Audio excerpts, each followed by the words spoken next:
I marked a whole kingfish down on a Tuesday, binned it Wednesday morning, and thought nothing of it because that is what you do. 6 years later, I paid $41 for a piece of the same species at a restaurant that had been holding it on purpose for 9 days. It was the best fish I have ever eaten, and I had thrown away its twin. Here is my claim, and I want you to hold me to it. There is one trick underneath that plate, and by the end of this, you will be able to do it at home. It needs a thermometer inside your refrigerator, and there are fish it will ruin, and I am going to tell you which. One trick, 10 conditions. 2 of them my own trade will not thank me for. Good. Nothing to buy at the end of this. Here is number 1. Number 1, stop eating fish fresh, age it. Everything you have been told about fish runs the other way, and I told people the same thing myself for 3 decades. Buy it today, cook it tonight, because every hour after the boat is an hour of decline. That is the rule the entire trade is built on, and it is the rule I ran my case by. It is wrong about a great many fish, and the people who work that out are running the best fish restaurants in the world. An Australian chef named Josh Nyland opened a restaurant in Sydney called St. Peter and then a shop next to it, and he built both around holding fish rather than replacing it. He does not much like the phrase dry aging and prefers to describe it as intentional moisture loss in a controlled environment, which is a mouthful but is exactly what it is. Scale the fish, gut it, wipe it out, and hang it by the tail in a cold room with no fan running, then leave it alone for days. What happens in there is not decay. Enzymes inside the muscle keep working after the animal is dead, and what they produce is glutamate, which is the compound that makes an aged steak or a good hard cheese or a ripe tomato taste savory rather than merely mild. On a fish out of the water 3 days ago, that flavor is barely present. Give it a week and it arrives. The other half is water. A fish sitting uncovered in cold, dry air gives up moisture steadily, and what is left behind concentrates. The flesh firms up, the skin goes taut and papery, which is what allows it to crisp properly instead of steaming. And anybody who has ever put a wet fillet into a hot pan knows precisely what steaming looks like. 3 days is roughly the floor. That is where a person paying attention starts to notice something has changed. Tuna and swordfish get held well past a week in these places, and Nyland has kept fish in usable condition for as long as a month. None of that appears on a menu. The word printed there will be fresh, because fresh is what sells. And no restaurant in the world is going to write 9 days on a plate description and watch the table order the chicken. Number 2, from the moment that fish leaves the water, it never touches water again. This one sounds like housekeeping, and it is not. It is the condition everything else on this list stands on, and if you get it wrong, nothing further down will save you. Watch what happens in an ordinary shop, mine included. A fish comes in, somebody rinses it, it gets gutted, somebody rinses the cavity out under the tap, it goes onto a bed of crushed ice, which is water in a temporary shape, and it sits there all day slowly wetting itself while the ice melts underneath it. Then it gets misted with a spray bottle every hour or so, because wet fish glitters under a display light and dry fish does not. Every one of those steps is doing damage. Bacteria need moisture to work, and a fish sitting in meltwater has been handed a supply that never runs out. The proteins on a wet surface soften instead of firming, and the skin, which should be tightening into something papery, stays saturated and will never crisp in a pan no matter how hot you get the metal, because it has to boil itself dry first, and boiling is not browning. The shops that age fish properly do not rinse anything. The cavity gets wiped out with a cloth. The fish goes onto a perforated tray or a hook, not onto ice, and it goes into cold, dry air. Handled that way, ordinary fish holds 8 to 10 days instead of 2, and the difference is not a preservative or a machine. It is the absence of water. So, at home, the rule is short. Take the fish out of whatever bag it came in, find a dry cloth or a paper towel, and wipe every surface of it, including the inside of the belly cavity, working into the corners where the spine meets the ribs. Do not run it under the tap, do not lay it on ice, and do not wrap it in anything. Here is my part in this, and it is not a small one. I sprayed fish with water for 30 years. I built beautiful cases of it, glistening under the lights, and every customer who walked past thought that shine meant fresh. It meant the opposite. I was shortening the life of everything in that case by several days on purpose because it sold better wet. Number 3, take the scales off with a knife in sheets and put the scaler in a drawer. Everybody owns one of those little serrated tools, and everybody uses it the same way, which is to hold the fish by the tail and rake backward until the kitchen is covered in scales and the fish is covered in nothing much at all. Look at what is left when you finish. The surface is torn, there are scales still embedded near the fins where the tool could not reach, and the skin has been beaten up by several hundred small impacts. Lay a knife almost flat instead, blade angled just off the surface, and push from tail toward head with a scraping motion rather than a raking one. The scales come away in sheets, several at a time, still connected to each other. What you have underneath is intact skin. That distinction is not cosmetic, and it is the reason this step is here rather than somewhere near the end. Skin that has been torn open in 1,000 places lets moisture out unevenly and lets bacteria in, so a fish scaled with a rake will not hold for days, no matter how carefully you handle the rest of it. Skin left whole dries into a taut, papery layer that protects everything under it, and that same layer is what turns to glass in a hot pan later. Number 4, reach into the cavity and take out the membrane. Once a fish is gutted, there is a pale lining left behind along the inside of the belly wall, honeycombed and slightly rubbery to the touch, and almost nobody removes it because almost nobody realizes it is a separate thing from the flesh behind it. It holds water. That is its whole function in this conversation. You can wipe the cavity as thoroughly as you like, and that membrane will keep a film of moisture pressed directly against the thickest muscle on the fish, which is precisely where you least want it. Everything you are trying to achieve over the next several days happens by drying, and this one sheet of tissue is working against you the entire time. Get a thumbnail or the tip of a spoon under one edge and it peels away in a piece, usually in 2 or 3 goes rather than one clean pull. Then wipe the cavity again because there will be moisture underneath it that was hiding while you worked. Number 5, hang it or rack it. Never lay it flat on a plate. A fish resting on a solid surface is only losing moisture from 5 sides. The 6th side is pressed against ceramic or steel, and whatever comes out of it collects there and sits.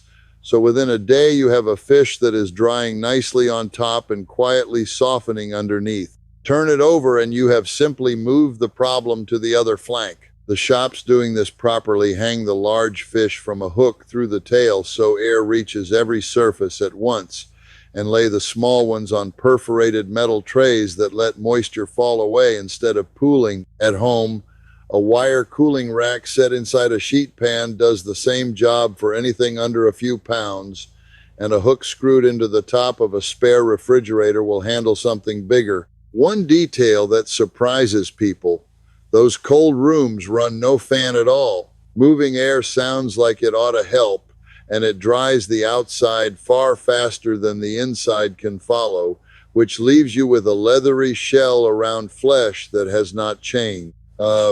Still air, cold and dry is what you want. Number 6, 28 to 35 degrees. And now I have to tell you the bad news about your refrigerator. That is the window those rooms hold, just above freezing and no higher. The one published study I have seen on the safety of this ran its fish at about 37 degrees with the humidity held near 78%, and found 10 days appropriate for that particular species under those particular conditions. Your kitchen refrigerator is very likely warmer than either of those numbers. Home units commonly sit around 38 to 40, and plenty of them run warmer than the dial claims, and the door shelves and the top shelf are warmer still. So before you attempt any of this, buy a cheap fridge thermometer and leave it in there for a day. If it reads 40, you are not aging a fish, you are storing one, and it will go over rather than come good. The coldest part of most refrigerators is the bottom shelf at the back, and if that reads 34, you have somewhere to work. If nothing in there reads under 38, this technique is not available to you, and I would rather say that than have you find out with a spoiled fish. Number 7, learn which fish take this and which fish it destroys. Two things predict whether an animal will age well, and both of them are things you can judge standing at a counter. The first is fat, because fat carries flavor and because a fish with fat in it has something to concentrate. The second is dense muscle, because a firm fish loses water slowly and evenly while a soft one collapses. That puts tuna and swordfish at the top of the list, which is why those are the fish held longest in the places that do this seriously. Kingfish, salmon, snapper, grouper, larger mackerel, and cobia all sit comfortably in the same territory. Now the ones it ruins, and I want you to take this as seriously as the rest, herring, whiting, and the small lean mackerel carry very little fat and correspondingly little moisture to begin with, so aging does not concentrate them. It just dries them out and leaves you with something tough and papery that was better on the day it arrived. Sardines and anchovies belong in the same category. Those fish want to be eaten the day you buy them, and there is nothing wrong with that. Number 8, how long and how you know. 3 days is where the change becomes noticeable to somebody paying attention. Before that, you have a slightly firmer fish and not much else. The savory depth that is the entire point of this is barely present in the first 72 hours. From there, it depends on the animal. A whole snapper or kingfish sits well at 5 to 7 days. Tuna and swordfish are routinely held past a week in restaurants that specialize in it. The one controlled study I have found looked at rainbow trout and concluded that 10 days was the appropriate point under the conditions they tested.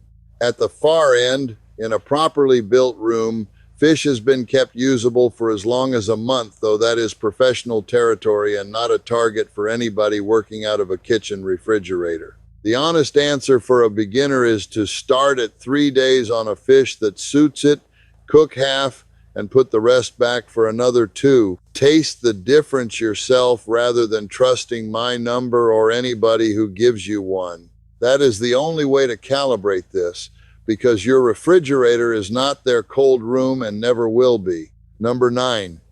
Here is where I tell you not to do this, or at least not carelessly. The honest state of the evidence is thin.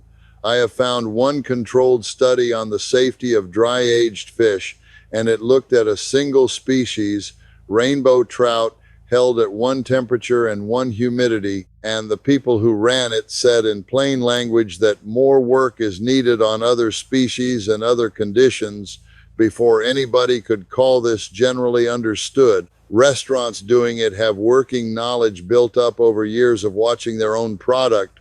That is not the same as a body of research, and I am not going to dress it up as one. 2 specific gaps matter. Aging does nothing whatever to a parasite. Whatever was in that fish when it came out of the water is still in it on day 7, and the only thing that deals with it is freezing to specification, which is a separate question from everything I have described. The second gap sits right on top of my own recommendation. Tuna and mackerel are exactly the fish that carry the histamine problem, and histamine builds with time and warmth and cannot be cooked out, frozen out, or aged out. So the fish I told you holds longest is also the fish where a temperature failure costs you the most. If your refrigerator cannot hold the cold end reliably, start somewhere else. Number 10. Learn what age smells like so you can tell it from spoiled. A fish going the right way gets drier to the touch, firmer under a finger, and the smell moves toward something faintly sweet and mineral, closer to a cold stone than to the sea. The flesh where it has been cut darkens slightly and looks matte instead of wet. None of that is alarming, though the first time it will feel alarming because it is new. A fish going the wrong way tells you with ammonia that sharp catch at the back of the nose is not a maybe, and it is not a matter of taste. The other signal is slime returning to a surface that had gone dry, which means the moisture came back and something is living in it. You stop at the first of those, not the second. There is no recovering a fish that has turned, and nobody has ever cooked their way out of ammonia. Number 11. Stop buying fish for tonight. That single habit is the whole thing. Every rule I have given you in the last few minutes exists because the fish in your hands has been treated as a same-day product by every person who touched it before you, and you have been trained to treat it the same way. Look at what that constraint does to a restaurant. The standard at the very top is to buy the fish on the day it goes on the plate, and if it does not sell, it does not carry over. It goes in the bin and another one arrives tomorrow because fresh is best and the kitchen cannot afford to be wrong about a $40 plate in front of a critic. That rule is defensible on their side of the wall. It is also the reason an enormous amount of very good fish ends its life in a waste bin behind a good restaurant on day 2, at the exact moment it was starting to become interesting. Now look at your side of it. You bought one fish. You are not turning 80 covers. There is no inspector standing behind you and no critic at table 9, and nobody is going to send anything back to you. You can put that animal on a rack, close the door, and wait, which is the one thing a commercial kitchen almost never has the room or the nerve to do. The constraint that keeps their fish from being as good as it could be does not exist in your house, and it never did. And here is my share of it, which I have been circling this whole video. I marked fish down on day 2 for 30 years, red pen through the price, a sign in the case, and whatever did not move by Wednesday afternoon went into the barrel by the back door. I did that thousands of times. A fair portion of what I threw away was not past its best at all. It was 3 days short of it. I was carrying fish out to a barrel that would have been better than anything else in that case by the weekend, because the rule I had been handed on my first day said fish only ever gets worse, and in 30 years it never once occurred to me to test whether that was true. Let me give you the trick and all 10 conditions in one breath. Stop eating fish fresh and age it. Never let it touch water after the boat. Scale it with a knife, in sheets. Take the membrane out of the cavity. Hang it or rack it, never flat. 28 to 35 with a thermometer in there before you trust the dial. Fat fish and dense fish only. 3 days is the floor, 5 to 7 for most. Know that the research is thin and that none of this touches a parasite. Learn dry and sweet from slimy and sharp, and stop buying fish for tonight. Now the arithmetic on that restaurant plate, because I am not going to tell you, it is greed. A seafood kitchen runs food costs between 32 and 42% higher than most restaurants because fish prices swing 20 to 40% inside a season, and a whole fish gives up only 35 to 45% of itself as fillet. On a $40 plate, something near $14 is raw material. Of the rest, labor takes close to a third of revenue. The building takes about a tenth, and what survives is a net margin of 3 to 9%. Sit with the rest of it, though. A real slice of what you paid for is the fish they binned. The same-day rule generates waste every service, and waste gets priced into the plates that do sell. You are buying the kingfish from Tuesday, whether you ordered it or not. And fresh is best was never a finding about flavor. It is a logistics rule made by people moving perishable stock through a building on a schedule, and it hardened into a belief so completely that 30 years of my working life went by without me questioning it once. A woman came back to my counter and told me she had left a snapper uncovered on a rack for 4 days by accident, and it was the best fish she had ever cooked. I told her she had been lucky. She had not been lucky. She had been right, and I had been repeating something somebody told me at 19. So tell me in the comments where you are watching from and whether you have ever eaten fish that was aged on purpose. And if somebody older than you kept fish in a way that would horrify an inspector and lived to 80, put that down too, because those are the ones I read twice. Next time, I am going to show you the 2 organs inside every fish in that case that no counter in this country puts a price on at all. One of them has to come out within the hour or it turns everything around it bitter, and I will show you that before anything else.